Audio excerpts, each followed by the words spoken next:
पाकिस्तान मुहिब वतन जी रैली आ।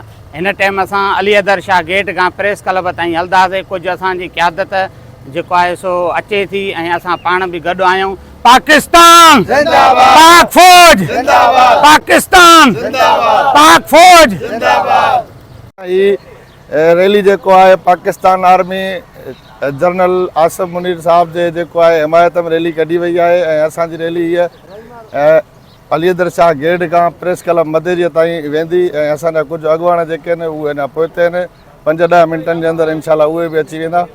पाकिस्तान जिंदाबाद, पाक फौज जिंदाबाद।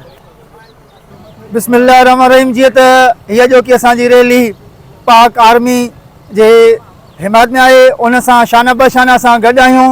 आर्मी चीफ सैयद आसिफ मुनीर पाक फौज पंहिंजे वतन अज़ीज़ जी हिमायत में उन सां इज़हार मोहब्बत जे लाइ असां हीअ रैली कढी रहिया आहियूं।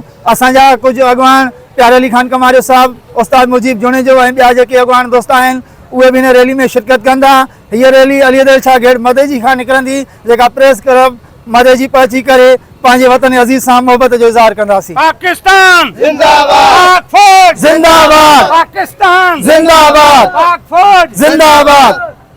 नाज़रीन, ज़िले शिकारपुर जे टाउन मदीजी मां अवां खे अहम ख़बर पिया ॾियूं त मदीजी में पाकिस्तान मुहिब वतन नौजवान यानी कि पाकिस्तान पेट्रियोटिक यूथ मदीजी यूनिट पारां प्यार अली खान कमारियो, मुजीब जुणेजो ऐं ॿियनि जी अॻुवाणीअ में पाक फ़ौज जी हिमायत में रैली कढी वई आहे। जी नाज़रीन, अवां खे मदीजी मां अहम ख़बर पिया ॾियूं त मदीजीअ में पाकिस्तान मुहिब वतन नौजवान पार्टी पारां पाक फ़ौज जी हिमायत में रैली कढी वई आहे। पाकिस्तान मुहिब वतन नौजवान ये अंग्रेज़ीअ में जंहिंजो नालो आहे पाकिस्तान पेट्रियोटिक यूथ मदीजी पारां प्यार अली कमारियो, मुजीब जुणेजो ऐं ॿियनि जी अॻुवाणीअ में पाक फ़ौज पारां हिंदुस्तान ख़िलाफ़ तारीख़ी कामयाबी तोड़े बैन अवी मामलात में कामयाबियुनि जी ख़ुशीअ में पाक फ़ौज जी हिमायत में मोहरक ऐं हक़ रैली कढी वई।